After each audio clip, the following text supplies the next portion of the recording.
So this was just a COVID-19 relief program. So while it wasn't a specific program, it helped enhance and support all of the programs that we currently offer at John Howard. And it really was crisis supports to individuals who are struggling or in need due to the COVID-19 pandemic. We also use this funding to give to the Elizabeth Fry Society and then CMHA as well.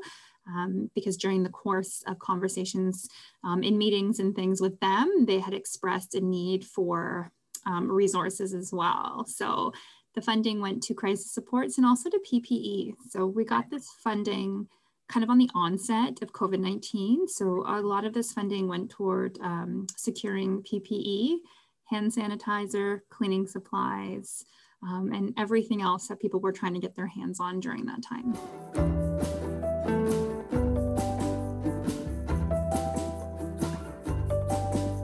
So we really did target the need for PPE, both for us, our staff, for our community partners, for the community, and for our clients. So we recognized right at the onset that we were not prepared for this, as I don't think the world was, in terms of the amount of PPE that we had available to us.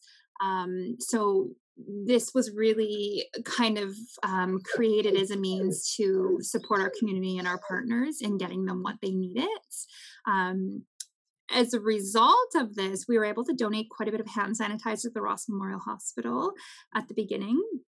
And then also, like I said, help our partners as well.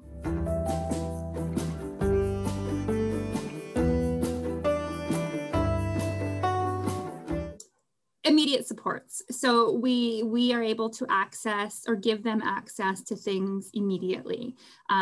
We've kept our offices up and running throughout the course of the pandemic. And as a result, this funding has been able to make us reactive very quickly.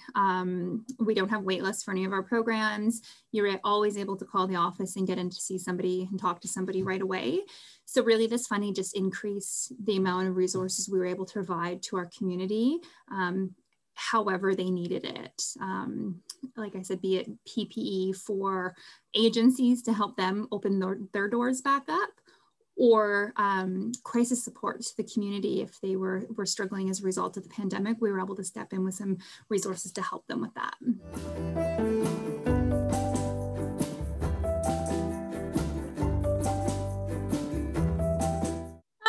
Well, things look very different. So we don't see as many clients face to face. We have moved every single program where we are able to online.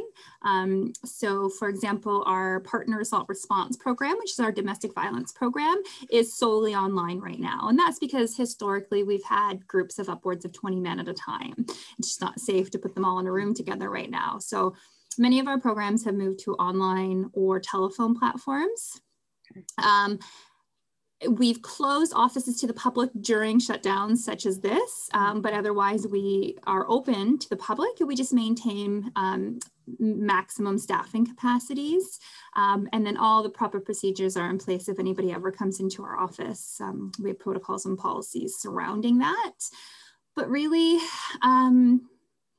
I think the way our services have changed is we've become very adaptable very quickly, but we've also, I think, become more aware of some of the needs in the community and how they've been exacerbated since the onset of the pandemic. We're seeing very specific needs rear their heads very quickly, which has made us responsive to those. And it's because of funding partners like United Way that we are able to react so quickly and address the need when it's present.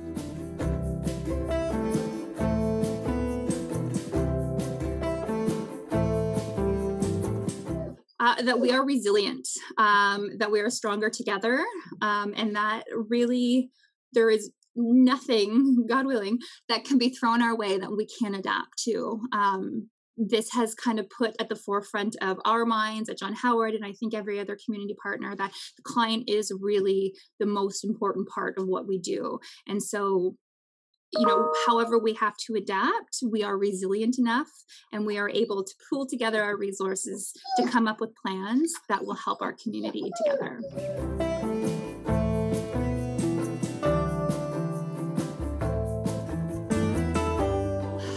the increase in opioid overdoses for sure. So we have, and don't quote me on this, but I think I read somewhere that there's something like a 44% increase in overdoses since the onset of the pandemic.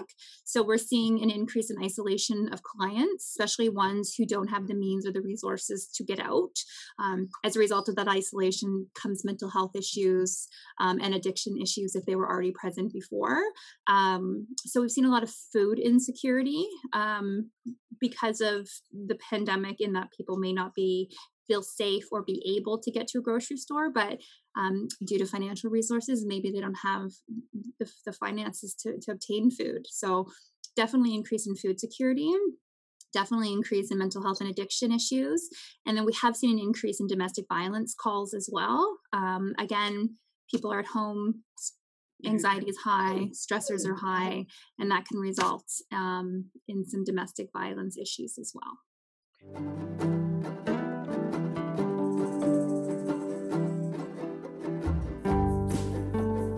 We hand out gift cards. So we have been fortunate to get funding to allow us to hand out grocery cards to individuals. And we really track the amount of people who obtain gift cards and the amount of families that utilize them, as well as the dollar amount.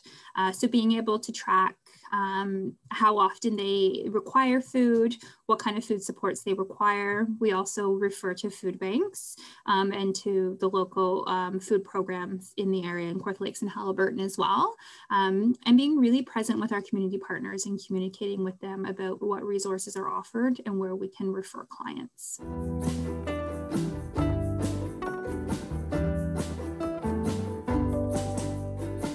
So, I mean, it means that it can eat, right? It means that we're able to fill a gap that maybe the food bank can't. I know in conversations with the food bank, sometimes it's hard for them to come by produce, right? Fresh produce, things that require special diets, almond milk or soy milk. So the food bank is a phenomenal resource for individuals to obtain food, but what they're not able to get to give to their clients, things like grocery cards and the resources that we can provide and have been very fortunate to be able to provide fills those gaps. So they really do have all of their needs met and not just eating something for the sake of eating something, but really eating things that are going to nourish them and give them energy and hopefully help them.